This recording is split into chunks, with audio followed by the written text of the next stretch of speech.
शुरू अल्लाह ताला के बाबरकत और अज़मत वाले नाम से जो बड़ा मेहरबान और नहायत रहम करने वाला है, जो दिलों को ईमान की रोशनी से मुनव्वर करता है।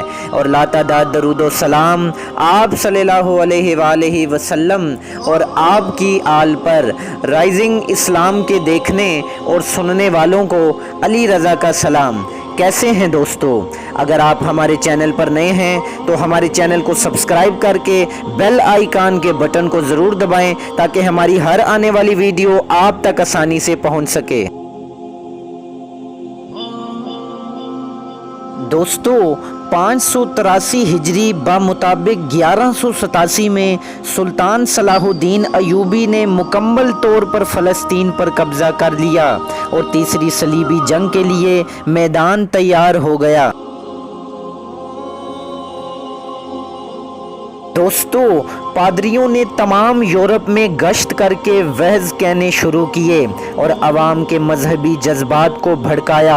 यहाँ तक कि यूरोप के 3 बादशाहों ने इस जंग में बज़ाते खुद हिस्सा लिया। इंग्लिस्तान का बादशाह रिचर्ड, फ्रांस का फिलिप ऑगस्टस और जर्मनी का फ्रेडरिक बारबरोसा।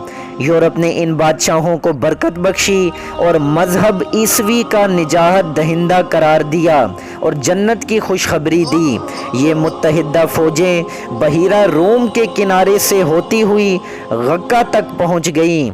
सुल्तान सलाहुद्दीन अयूबी ने उस वक्त के इस्लामी मुल्कों से मदद मांगी मगर किसी ने जवाब ना दिया। आखिर उसे खुद ही लड़ना पड़ा। 1179 से 1192 ईस्वी तक अक्का और अस्कलान के मैदानों में 3 साल तक लड़ाइयाँ होती रहीं। इन जंगों में सुल्तान सलाहुद्दीन अयूबी ने फ़ौजी महारत, दिलावरी और शुजाअत, करम और सखावत के वो जौहर दिखाए कि दुश्मन भी हैरान रह गया।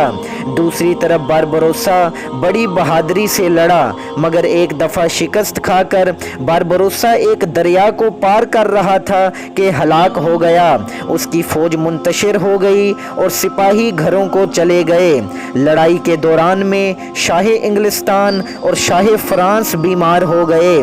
सुल्तान ने उन्हें पैगाम भेजा कि आप हमारी सरजमीन पर आए हैं, इसलिए हमारे मेहमान हैं और ये इन दोनों के इलाज के लिए तिब्बी इमदाद रवाना की। ग़िज़ा के लिए बर्फ़, ताज़ा फल और शरबत भेजते रहे। आखिर इस बेफ़ायदा जंग को छोड़कर शाह इंग्लिस्तान और शाह फ्रांस ने सुलह कर ली और ये ऐलान जारी हुआ, आज ईसाइयों और मुसलमानों में सुलह हो गई है। दोनों मुल्कों के मकबूजा इलाकों में सबको शहरी आज़ादी हासिल रहेगी और दोनों मुल्कों के लोग एक दूसरे के मुल्क में आज़ादी के साथ आ जा सकेंगे। सुलह के नतीजे में बहीरा रोम के किनारे के कुछ शहर और अक्का ईसाइयों के पास रह गए, लेकिन ईसाई शिकस्त खाने पर वापस चले जाते।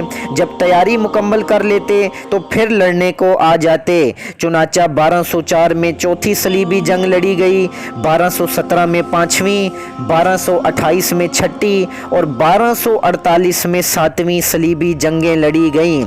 इन तमाम लड़ाइयों में ईसाइयों को बहुत ज़्यादा जानी और माली नुकसान उठाना पड़ा। दूसरी तरफ मुसलमानों को भी नुकसानात उठाने पड़े, लेकिन उनके हौसले बुलंद थे और वो मुत्तहिदा यूरोप की फ़ौजी कुव्वत से बिल्कुल मुतासिर न थे, बल्कि इसके बरक्स हर घड़ी और हर वक्त मुकाबला करने के लिए तैयार रहते। सलीबी जंगें काफ़ी तूल पकड़ चुकी थीं और यूरोप के लोग आए दिन की लड़ाइयों से तंग आ चुके थे। जब इब्तदा में मज़हब के नाम पर नारा लगाया गया तो ईसाई बड़े शौक से आगे बढ़े, लेकिन जब ये लड़ाइयाँ मुद्दत तक जारी रहीं तो उन लोगों का जोश ठंडा पड़ गया और ये सिपाही जो मुख्तलिफ मुल्कों से आए थे लड़ने की बजाय घर वापस जाने को ज़्यादा तरजीह देने लगे। जब यूरोप के हुक्मरानों का जोश ठंडा पड़ गया तो सलीबी जंगों का का खुद बखुद खात्मा हो गया। दुश्मन के हौसले यूं भी पस्त हो गए क्योंकि मुसलमान अंदरूनी हालात के बाइस कमज़ोर हो चुके थे, लेकिन फिर भी उन्होंने हमेशा ईसाइयों को शिकस्तें देकर नाकाम वापस किया। आए दिन की नाकामियों ने उन्हें मजबूर कर दिया कि वो लड़ने से बाज आ जाएं, लेकिन ये अमर काबिल तारीफ़ है कि सलीबी जंगें लड़ने के लिए सारा यूरोप मुत्तहिद हो गया। इससे कबल और इसके बाद मजहब के नाम पर वो कभी दोबारा एक प्लेटफार्म पर जमा ना हो सके। सलीबी जंगों पर तबसरा करते हुए यूरोप के मशहूर मुअर्रिख जिबोन लिखते हैं, ऐसी लड़ाइयाँ लड़ना जो वहशीला हो अच्छा नहीं। इन जंगों में जिन लोगों ने हिस्सा लिया उन्होंने लोगों का खून बहाया, घर लूटे, दौलत छीनी और सब वो काम किए जिनकी रोमन कैथोलिक मज़हब जिसके वो मानने वाले थे इजाज़त नहीं देता। ईसाइयों के हाथों इन जंगों में हज़ारों बेगुनाह मुसलमान मारे गए, इनके घर लुट गए, हज़ारों ख़ानदान बर्बाद हो गए। दोस्तों, तमाम यूरोप की मुत्तहिदा ताकतें इस्लाम को मिटाने के लिए निकली थीं, मगर आखिर में फ़तह मुसलमानों की हुई, जिससे उनका ईमान पुख्ता हो गया और उन्हें यकीन हो गया कि खुदा उनके साथ है। इन जंगों के बाद ईसाइयों और यहूदियों ने कसरत से इस्लाम कबूल किया, क्योंकि उन्हें दोनों हाकिमों के सलूक में मुकाबला करने का मौका मिला। मुसलमान अपनी रियाया के साथ मोहब्बत और अदल से पेश आते और ईसाई उन्हें कत्ल करते और लूटते। इसलिए शाम और फ़लस्तीन के असल बाशिंदे ईसाई मुसलमानों को तरजीह देते और यूरोप के ईसाइयों के मुकाबले में वो मुसलमानों की मदद करते थे। इन जंगों के बाद ईसाइयों की ताकत हमेशा के लिए ख़त्म हो गई और मुसलमान फिर मुतमईन होकर अपनी तरक्की में मसरूफ़ हो गए।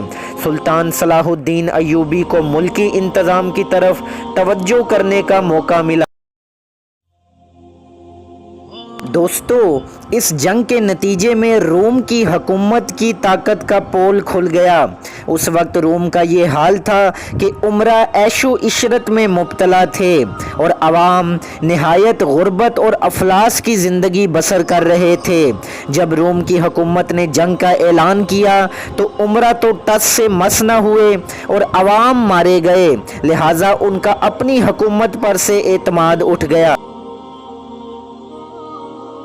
दोस्तों, 200 बरस तक इन जंगों में ईसाई मुसलमानों को बहुत करीब से देखते रहे। उन्होंने देखा कि मुसलमानों ने इल्म व हिकमत, तहजीब व तमद्दुन और काबिल रश्क तरक्की की है। उनके शहर सनत व हरफत और अलूम व फ़नून के मरकज़ हैं।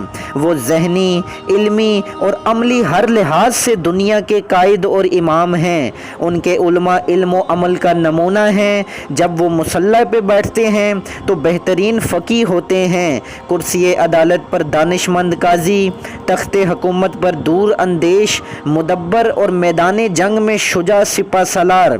वो रोशन ख्याल तो उनके मुकाबले में पादरी जाहिल, मतलब परस्त, सफाक और जलीलो गुमराह हैं। 200 बरसों में यूरोप के लोगों ने सलीबियों को रसद पहुंचाने के लिए बेड़े बनाए। इस तरह ये लोग समंदर से वाकिफ़ हो गए। जंग के बाद यही बेड़े तजारत के काम आने लगे और समंदर पर से मुसलमानों की इजादारी में कमी आ गई।